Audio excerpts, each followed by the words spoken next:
App Planning for Success. Brought to you by Software Accelerator Playbook. On Instagram at S.A.Playbook. Today on the podcast, we are talking about the idea that problems are good? How could this be? What's going on? Let's unpack it. So the idea is that as you're trying to build something, you're running up against obstacles. And it's frustrating. First of all, I'll give you that 100%. But these also are needed. Obstacles are needed. Problems are needed because they tell you where to go. They tell you what you need to do next. They help you figure out where you're supposed to go. If you imagine that you're walking in a dark room and you hit your head against the wall, well, now you know what not to do. Now you know where not to go. Now you're sure that direction is the wrong direction. And what happens after you do this again and again and again, and hopefully, put your hand out so you don't get a bloody nose. But the idea is that, as you're hitting the walls, you are finding the way through. Now, nobody can turn on the light unless they've been there before, unless they've been in that room and they can tell you exactly where to go. Nobody can really give you that recipe. It's a recipe that you have to figure out for yourself within for your app, for your community, matching up with your vision, matching up with your skill set, matching up with the skill set of the people that come alongside you. You got to figure it out.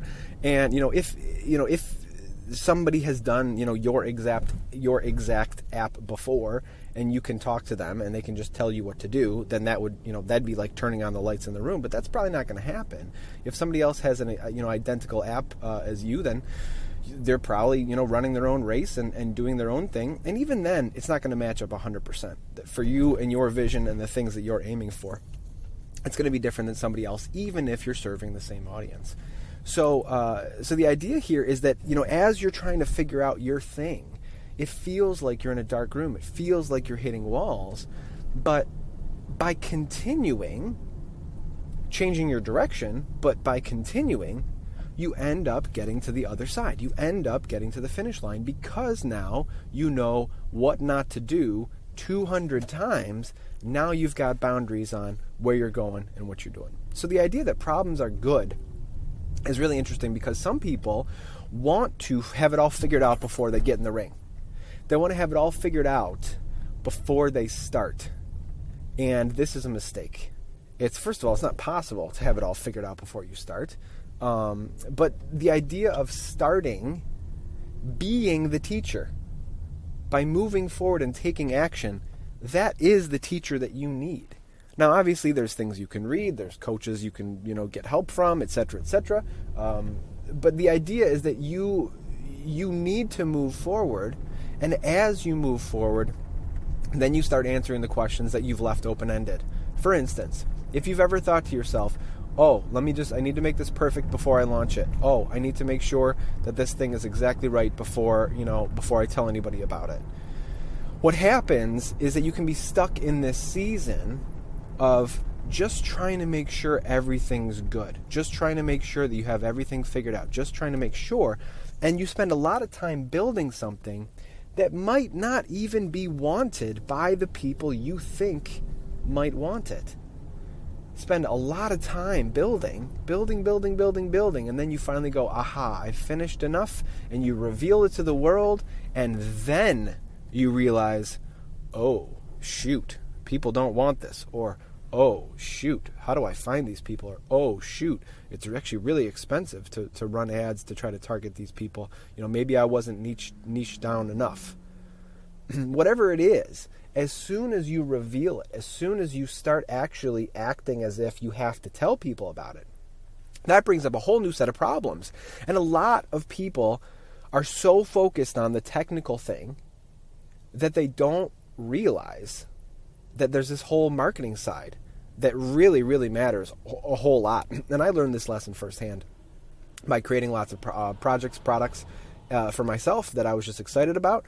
And, getting it going, getting it moving, just kind of working, building.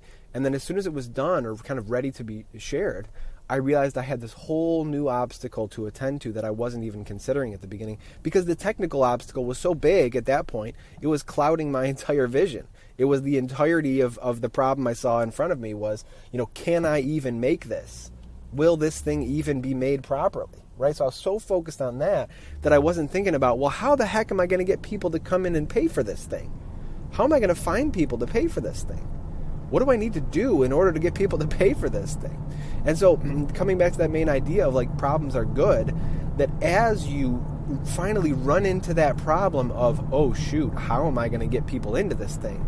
That problem is, first of all, it's hugely frustrating, so I'll give you that, but it's also a teacher. It really helps you then realize, oh, I've got to do something differently here. I've got to add a new skill. I've got to reach out in a new way. I've got to put more money into ads. I've got to do something different than what I've done because now I have this problem in front of me.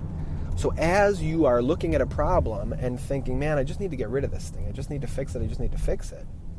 Don't ignore that the problem is the teacher.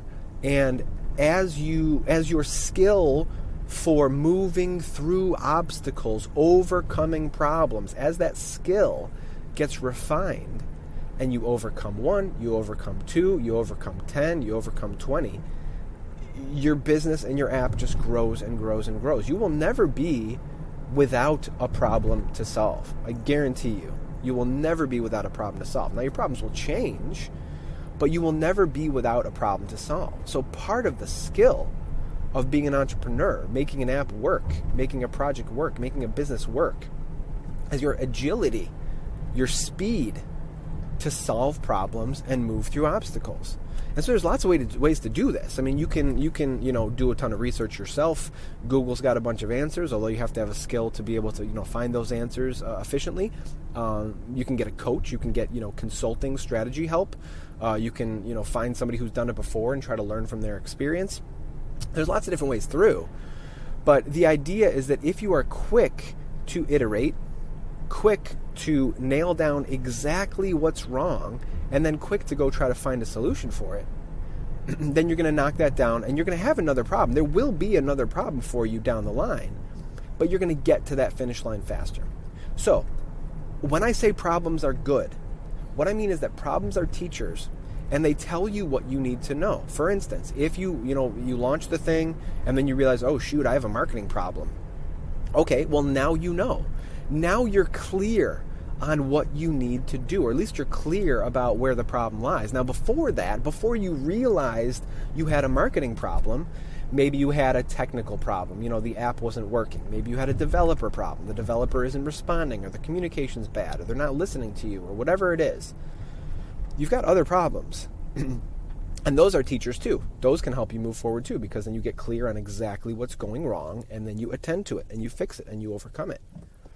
But some problems, if you don't see them, if you don't know what is stopping you, if you can't see the obstacle, it's really hard to jump over it.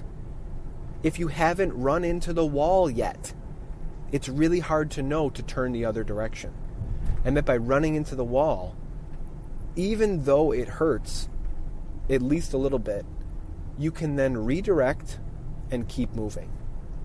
So whatever it is that you're dealing with right now, whatever problem it is that you're holding on to, get excruciatingly clear about what it actually is. What is the problem? Who has solved this before?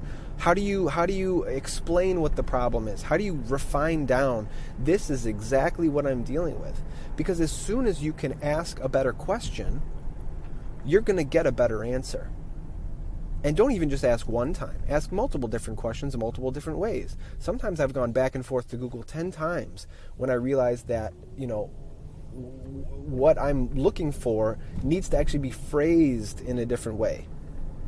The way that I need to find the answer to my problem is by asking a different question that has a different trigger keyword in it, or a different set of words, to be able to find other people that have dealt with that same thing, or whatever it is. So don't underestimate your skill to solve problems. That is maybe your number one asset walking into this season, trying to build an app, trying to build a business. By being quick to define the obstacles that are in front of you, prioritize the obstacle that is the number one issue for you, and then figure out ways to overcome it, whether, paying somebody for help who's done it before, whether just using Google, whether reading a book, whatever it is, being quick to overcome it is going to get you to that finish line faster. So see your problems differently. See them as helping hands. I know it doesn't feel good when you run into a wall, but at least you know now where the wall is. And you are a step ahead of somebody else who has not run into that wall before. It's hugely helpful to run into a wall because then you realize, wrong direction, let's go. And after a while, it's almost like you walk with your hand in front of your face, realizing you are going to hit a wall, but you're trying to go as fast as possible. So you're not just walking anymore into the wall. You're trying to run. You're trying to run. And yeah, you hit the wall, but your hand hits the wall first. You figure out what's going on. You define the problem. You look for solutions. You overcome it, and then you run again. Right? And now people behind you that are either scared of running into a wall because it's going to hurt, that are just slower because they have more going on, whatever it is, they're playing the game slower than you. They're not uncovering the problems that you're uncovering. They don't have the recipe that you are figuring out. And that's part of the trick, that the people that run, that find obstacle after obstacle, that find problem after problem after problem to solve, they're just refining. They're making it better. They're just making it better all the time. And the other people that come behind them don't know what they don't know. First, you have to know what's going wrong, and then you can fix it. But people, when they're first starting, they just have no idea what they don't even know. They have no framework for, that's the recipe. Right? And so this is why people pay for coaching and consulting, because they don't want to they want to skip the first 20 walls that they're going to run into. They want somebody else to just tell them, don't do that, do this. This is the way to do it. Here's how to do it. Go here, go here, go here. And then they're getting through that in 15 minutes as opposed to spending 3 months. Right? So then they're 20 steps ahead because they decided to pay for it, right? So as you're moving forward, don't hesitate to try to reach out, to try to ask for help, because there's other people around you that have done it before. Okay? Thank you so much for listening. Thank you for being here. If you want help with your app plan or app blueprint, or if you're farther along and you're having issues with marketing, bringing people into your app, hit me up on Instagram, get the conversation started, and I'll let you know if I can help you or not. Instagram.com/S.A.Playbook. Thanks for being here. See you tomorrow.